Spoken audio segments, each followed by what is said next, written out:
right, good morning once again. Yeah, welcome to the big story. You are tuned in to Daybreak Live Extra on Dominion Television. And of course, as you know, this is the big story, where we spotlight critical issues that borders Nigerians. We'll be taking critical look at food insecurity in the country today. And I have a special guest in the studio. And with him, we'll be making sense of happenings in Nigeria as regards food insecurity. Oftentimes, people discuss this, but then they sweep it under the carpet. This is a challenge, and this is something that really interests Nigerians. And with me in the studio this morning is Pukola Olalekun Samuel, fondly known as POS. He's a passionate humanitarian, SDGs advocate, and a geologist with academic backgrounds from the Polytechnic of Ibadan and the Federal University of Oye-Ekiti. He's also a chartered project manager and a member of the Nigerian Institute of Management, driven by a deep commitment to local impact. He founded the Great Impact Foundation and the Ibadan Food Bank Initiative, reaching over 7,000 beneficiaries through various community projects. He convenes Ibadan Hunger Walk and the Impact Stories to inspire change makers. Also a recipient of multiple awards, including LYC State Award and the Nigerian Volunteers Award. Of course, he is in the studio with me this morning. Good to have you in the studio, Pukola Olalekun. Thank you very much for having me this morning. Good morning to you, sir. All right, let me ask you this question. What is food insecurity and how prevalent is this in the country called Nigeria? All right, good morning, Nigerians. Good morning, everyone watching us all over the world. Basically, food insecurity as presently now is one of the basic things that we all face as Nigerians. So when we are talking about food insecurity, we are talking about accessibility of the common Nigerians, inaccessible of the common Nigerians to be able to afford food, to be able to access and afford the common as little as rice, beans, and garri, and all of these things. So food insecurity is inability of Nigerians, because we are bringing it back to our country, to when they are not able to afford the so-called 3 square meal, the way we call it in a day. Though we say 3 square meal, square is should be 4. It should be 4 square meal, but then we call it 3 square meal because basically everyone should be able to eat at least 4 times a day. 4 times a day, yes. That is why it is a square meal, not a triangle meal. But then we call it 3 square meal because we feel, okay, let's eat morning, afternoon, and evening. Let's keep one. But now we are now in a situation where several individuals are going to bed hungry. Several individuals are not sure of where their next meal is coming from. This is the situation we find ourselves, and that is why food insecurity is very prevalent now, especially in our country. Okay, now let me take this very quickly. Nigeria's food insecurity problem is not just about hunger. Yeah. It's about poverty, displacement, climate change, insecurity, failed agricultural policies, and the breakdown in food distribution system. The World Food Programme estimates millions of Nigerians face acute food shortages, while inflation continues to push basic food staples out of reach for the average citizen. From the smallholder farmer in Benue State to displaced family in Borno, the effects of this crisis are real and devastating. As we spotlight this issue right now, today in the studio, we'll speak to him once again as regards this, and everyday Nigerians will also contribute via social media handles, exploring the root causes and, more importantly, the solution. All right. There are key points we will examine this morning. How insecurity and conflict disrupt farming and trade, the challenges of food shortages, storage, transport, and pricing, government policies, how has it affected things we do in Nigeria, and the effectiveness, and what innovations or interventions can offer hope to Nigerians. And this isn't just policy or policy debate, it's a call to action. Now, very quickly, when we talk about food insecurity in the country, how has government policies affected Nigerians as regards having 4 square meal, as you put it the other time? All right, thank you very much. Let me start with this. And basically, when we talk about food insecurity before, according to federal agricultural organizations, before, when we are talking about food security, we talked about availability of food. But beyond that, I think as of 2018, food security has gone beyond accessibility. Now, we have about 4 pillars now. So when we are talking about food security, we are talking about accessibility. We are talking about availability first. We are talking about accessibility. We are talking about utilizations, and we are talking about stability. So all of these 4 pillars, there is no way, no country can talk about food security if these 4 pillars are not included. Nigeria, for example, we said we do not have problem of there's availability of food. If truly there's availability of food, are we having access to this so-called food? I don't know if you are getting the point, sir. So if truly there's availability, there's accessibility, are we utilizing this so-called food that can all Nigerians say, I can have access to this food at every point in time? Okay, after having access to it, after utilizing the food, that is eating the food from every household, can all Nigerians say that, okay, I am sure that this is what I'm eating the next day? That is where the stability comes in. That is where the sustainability comes in. And so that is why we have, these days now, we have the Global Sustainable Development Goals. And in fact, one of the first goal of the SDG is no poverty. So the second goal is zero hunger. So there is no way, when you are talking about we ending poverty, and these sustainable development goals, they gave us till 2030. That is a global one. That, for example, for Nigeria, by 2030, we should end hunger. By 2030, we should ensure that there is no poverty in Nigeria. By 2030, goal 3, we should ensure that there is good health and well-being. By 2030, we should ensure that there is quality education in our country. But the point is, let's start with no poverty. And where are we as a country? We have not even started.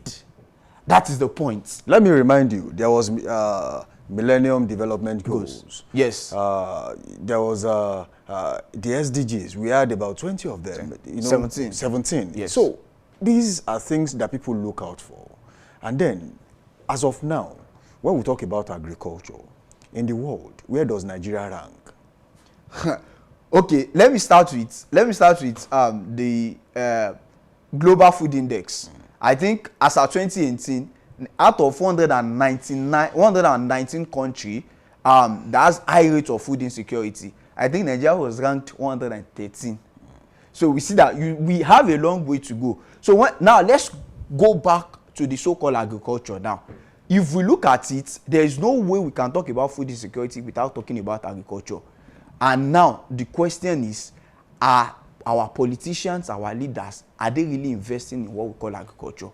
And one other thing that we are not looking, that we are shying away from, we are looking at most of the time is governments are saying, oh, they want to end poverty, they want to do this for Nigerians. But then are they looking? I remember one of the governors in Nigeria, he's always saying that government does not have business in doing business. Governments have no business in business, actually. But then they need reliable organizations, and that is where we are talking about food banks. We have food banks in several countries. In fact, in Nigeria now, I think we have few. Now, that is where I was talking sometimes ago with a media station too, and we are talking about government sharing palliatives and all of that. And I was telling them, most of these things, when you talk about government distributing, you want to end hunger. Now, let the government say they want to distribute food. You always see their party people there. It is because those are the people they can have access to. So, if, for example, if they say you do not have food at home and the government official is calling you to get food, you will be like, it is their party people. And that is why food bank is different. Now, food bank will identify beneficiaries that need this thing. After identifying them, ask them questions. Then they now go to them. And in fact, the first thing is, because when we are talking about sustainability, well, beyond we saying there is food, the major thing now is sustainability of this food. Okay, if we are giving you food today, where is your, if you finish today's food, how are you getting tomorrow's food? So, but before we talk about sustainability, let's talk about the present. And that is why I always say, when people talk about food bank, giving food, I tell them, don't talk to a youth about his future if he does not know how he would survive today. So you are talking about no, let's talk about sustainability, let's end hunger, let's do this, but let's treat the present. You are telling a youth you are a leader of tomorrow, you are this, you are that, but that youth is hungry. You are telling that guy, go to the farm, go and plant. Can a man go to the farm with an empty stomach? And so that is why we must start with intervention. Then we now talk about sustainability, because sustainability in its own self is intervention. There's continuity after intervention. Okay, very quickly before we go to intervention per se, let me ask you this question. Are there existing government policies effectively addressing food insecurity in the country? Yes, basically. In fact, there have been a lot of, okay, let's start with the regime of Obasanjo, General Obasanjo. There's Operation Feed the Nation. I think after his regime, in fact, this man came, may so rest in peace, Muhammadu Buhari also came, and he started with Empower. I remember then, during the Empower time, I was in the north, and we had a lot of beneficiary of this thing. I think that was 30K. 30,000. Then, imagine now, at that point, a policy that has stabilized some people fade away because there's change in government. In fact, there have been a lot of policies. There's Empower, there's NGKS.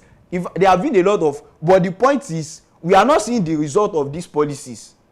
In fact, policies have been since even before, even before President Tinubu came on board, even before President Muhammad, policies will still always be in place. But the issue is, are there result of all of this policy?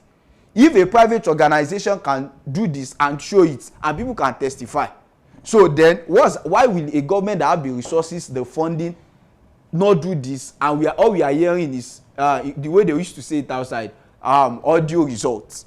We just hear that, we just saw it in several TVs that they've done this, but then we are not seeing the impacts. Okay, very quickly, let's talk about intervention, as you put it the other time. What inspired you to start the Ibadan Food Bank Initiative and the Great Impact Foundation?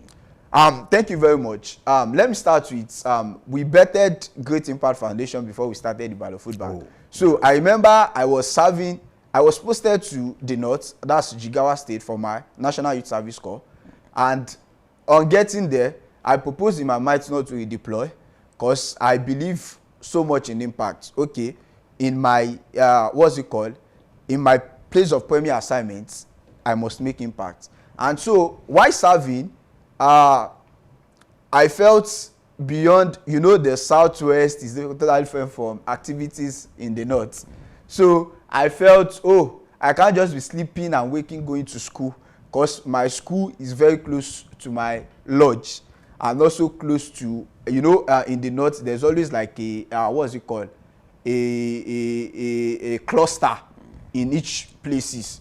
So I felt, no, I can't just be sleeping and waking, something must be done. So I felt, okay, let me do what we call personal community development service, personal CDS. So I reached out to my LGI. Okay, I'm proposing to do this for my community. And what was the thing? I started with extramural classes, basically for students, teaching them English. Because, in fact, because I'm a Yoruba guy, and most of them are outside, they have issues of communications. So I had to learn some little Hausa before I can communicate in class. Okay. So I see that it's a big challenge. So we started with the extramural classes. In fact, it was so strict to the extent that we told them, if you say vernacular in class, you pay 5 naira. So all your money at the end of the term, we use it to buy something for the school. And it was fun then. So from there, we felt, okay, let's have what we call, ICT training. I brought my guys, okay, let's do computer training for them. I think it was 4 projects: ICT training, construction of signposts for the community, and one notebooks and pen. They did not have this, but now my AGI told me, you must get you must get the support of the community. You are not using your funds to do all of these things. I was like, oh, that's fine. Then I started reaching out. Some of the things that I don't do naturally, there's a mosque there on every Friday. I'm a Christian. There's a mosque there. I will fetch water for them. And they were like, who is this guy? I know, because I want this sense of participatory, and we became one. And from there, I was telling them, we want to do this. And before I knew it, one is donating generator, one is saying, I want to bring fuel. And we had this thing, it was a success. In fact, at the end of my NYC, I was given state award for my personal community development, and I felt beyond this award, the result of good work is more work. There is more to it, and so that was where we started Great Impact Foundation. And when we started Great Impact Foundation, the idea was to impact lives through creative and productive approach, where we have several outreach, Belt a Boy Child, back to school projects, clothing and feeding projects. And we have been doing this clothing, and in fact, we do more of this clothing and feeding projects in rural communities. But then, at some point, we asked ourselves, why going to the rural community, in the urban community, especially in Ibadan? In fact, there are people that face more hunger because they don't have access to farm. They don't have access to just go to the farm and say, let me plug this and eat. They are in the urban center. How do we address that? And we felt that let's start about the food bank. There's nothing. In fact, most of the time, people thought about the food bank is a state government project. And that's why most of our outreach, we say, not a state government project. But yet, we still need support from the government, from the state government. But then we felt, okay, this is the time to eradicate hunger and poverty in your states. So that was how it started. So how can grassroots-led initiatives like yours work hand in hand with government policies? All right. They have their standing policies and then bringing yours and then blending it together to make it work for the good of the people. All right. Thank you very much. In fact, the best way for government to work is ensuring that they partner with these grassroots. For example, if Oyo state government want to say we are reaching out to people in Ojaba today, most of the time we have the data of these people, because we don't just go for outreach. We do what we call, for example, if you are going for a community outreach today, we do what we call pre-outreach. So the essence of the pre-outreach is to have the information of these people. They have a database. Yeah. So you go to a house, you ask them, how many are you in your community? How many are you in your household? How many children did you see? We want to be sure that they actually need this particular box that we are giving them. We call it box of love. We want to be sure that, okay, why, there is order of, you say you are hungry, there are more people that are hungrier than you.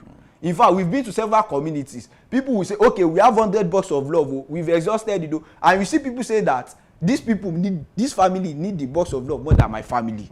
You start seeing compassion there. You start seeing, and I tell you, if government want to do this, because of the bureaucracy there, they give it to their people. And that is why we say that policies, food banks like this, that's why we say government can partner with private organization. You remember a scenario that happened, and I think sometimes ago, this is not to, when we talked about, what was it called, stampede, that happened because of distribution. And we used to say something, massive distribution doesn't have to resolve in stampede if there are partnerships. That's one thing about partnership. Collaborations bring in win-win situations. We want to do this, you also want to do this. Why now reach out to us that we have the data, we have the volunteers? For now, the food bank has over 120 volunteers that are willing to work. If they say there's outreach tomorrow, everybody will come out, and we are saying, okay, where are we going? Because there are people that are ready to serve the state, ready to serve the community without collecting a dime. You just want to give back to the society. But then our level of trust with the government, I won't say it's on the low, it's still there. But then when there's partnership and there is reports, okay, this is what we have done, then go and verify. Did they truly do this? I think everybody is good. Okay, now let me ask you this question. You have worked with over 130 volunteers as regards what we have, and then how do you keep them motivated to always want to come out to do this with you at all times? All right, thank you. I think basically one of the things we do tell our volunteers is, I think there are two things I used to say. Volunteers are not paid, not because they are worthless, but because they are priceless. Another word is, volunteers don't have the time, we just have the heart. So you see people coming out, I want to do this. They just have the heart to reach out. Someone that have been in an organization, for example, being busy and still saying, for my office, I'm going to volunteer somewhere. You'll be like, are you okay? Yes, that person is okay.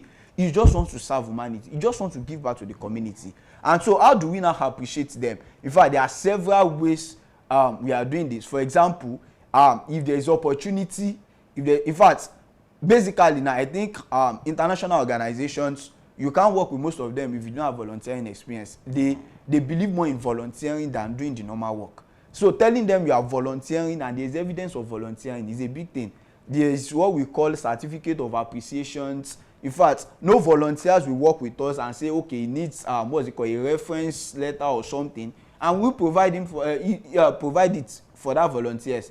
And also there is a place of awarding, rewarding opportunities for volunteers, because the thing is, if there's any opportunity in the food banks, we won't take it outside, because we have professionals. Apart from, we have photographers that they are not collecting a dime and they will give us beautiful visuals.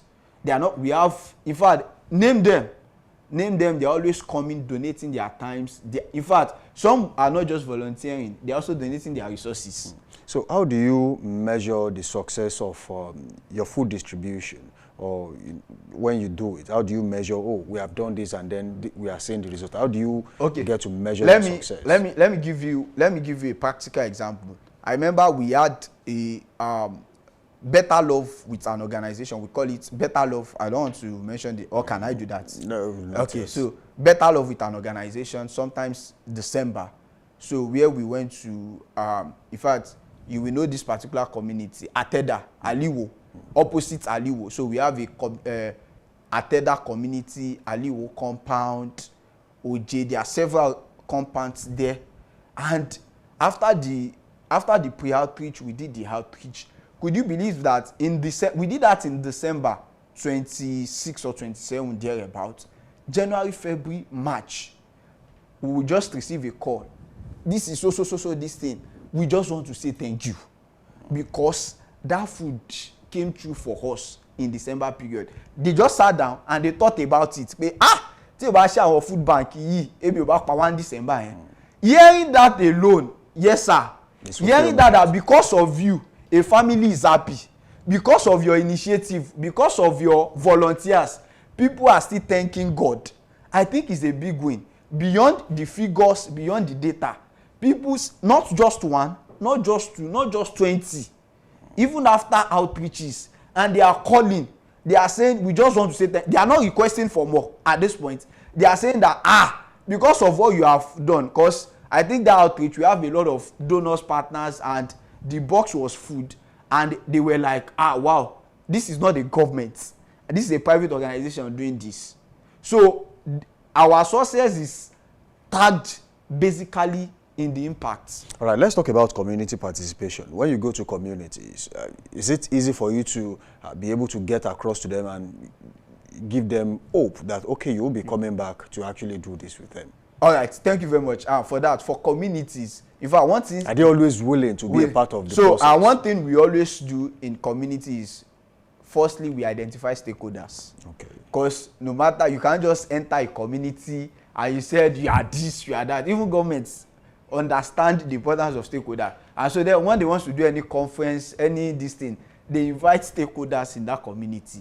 So we don't just go to and badge into any community. We want to know who says that, okay, if they say that there will be no movement in this community today, so be it. So we want to identify them. So these are the stakeholders that we sit down with, and we throw out our initiatives to them, and they will be like, oh, we are ready to do this with you. So, and in fact, most of the time, they always hold us accountable.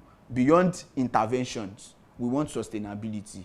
And we used to tell them, yes, we get it. Now we have your records in our database. So if you have any opportunity for sustainability, and we also, in fact, we have plans for sustainability in our books, but you know, we cannot, without funds, without resources. I'll still come into funding and sponsorship. Yes, we cannot do that. But then, before we go into funding and sponsorship, okay, sir, let me ask you, what should government at all levels be doing differently to address food insecurity in the country? So let's start with intervention first. I think by now, government should look at partnering with NGOs, organizations, especially food bank, to address food insecurity. Enough of politicians saying they are distributing aqua rice or a lot of this. Go to food banks, identify them. Now, that is what we do for organizations. If you want to partner with us, how many beneficiaries? We want to partner with so number of beneficiaries. And we tell you, do you have any community in mind? If yes, we will go, we identify the stakeholders and proceed. But if no, we get stakeholders from it. But we know for politicians, for government, they have community in mind. For example, you want to reach out to 11 local governments in Ibadan. Fine, we enter the local government. Volunteers that are not willing to collect any. Now, look at it. If government want to do this, they have to pay people. That's people that will do the distributions, right? People that will go to the community. They have to pay people that will get the materials. They have to pay people that would do a lot of processes. Now, just partner with an organization that is not even willing to collect any money. That they are volunteer. In fact, the people, if, for example, if the government is doing it, they say they are paying for 50 people that work, 10 people will work. But we are saying that our 100 volunteers are ready to do the work without collecting a dime. They are just coming to do it for humanity, to do it for their states. So I think by now, government should look at, okay, where are the food banks in the states? Let us work with them. And they should be big on delivering results and also reports and impact. So because the end goal, both for the private organization and for the government, is the result and impact. So did we actually do this? Okay, if they want to track it, let's do our monitoring and evaluation. Then go back. Okay, did these people truly came to your community? Yes. Did they do this? Yes or no? Yes. So I think by now they should start looking at partnering with organization for intervention and even both for sustainability. For example, for sustainability for us, we know that by now it's not just about distributing food. At some point, we have what we call family in our board, family farming. So where we bring all these households, we identify the breadwinner in particular household. So okay, come and let's come and teach you how to do either snail farming, what's it called, poultry farming, and all of these things. So give you the materials and the resources, then start growing them, then selling, buying. At that point, if it is 2,000, 5,000, 3,000, 1,000 you are making for your family, that is sustainability. So you will not solely rely on, oh, food bank is coming again. And these are things that at some point, if government want to do, you know the bureaucracy attached, you know the budget, billions of naira attached, but an organization is just willing, okay, just provide the resources.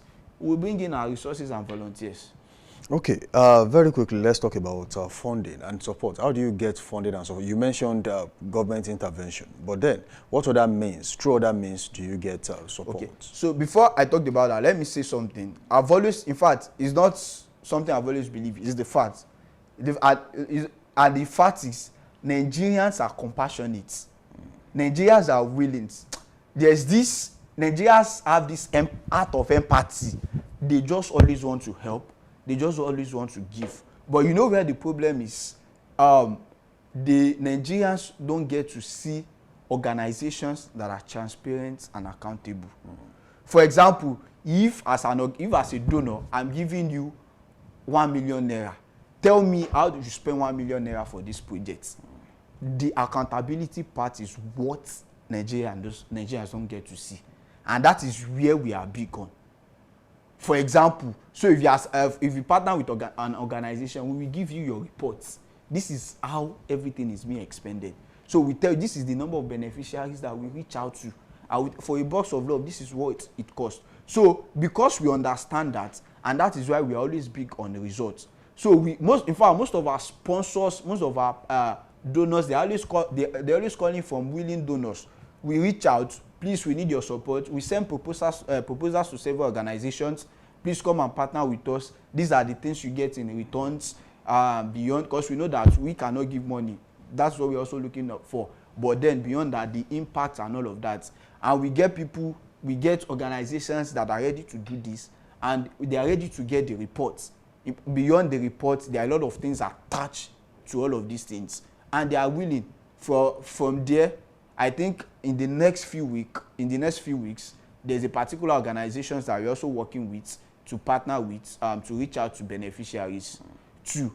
And at the end of the day, we are telling them, okay, once you do this, in fact, what we used to do sometimes is, if your staffs for private organization, if your staff are available, let them join us for this outreach. So beyond the 4 walls of the office, let them also come and have what we call, the community part, the field experience, what people are facing outside there, so that they can also stay beyond the office. Let's come and do this together on the field. And people come and distribute. From there, I tell you that they will even love this. They will continue to say it till their days in that office. Yeah. So that's what we do. Very, very quickly before we go, you mentioned sustainability. Yes. Let me ask you, what is your long-term goal for the Ibadan Food Bank? Okay, thank you very much, sir. So for our long-term goal, the aim is for sustainability is to equip and to empower not just women, not just men, families, because most of the time we talk about women, and that is because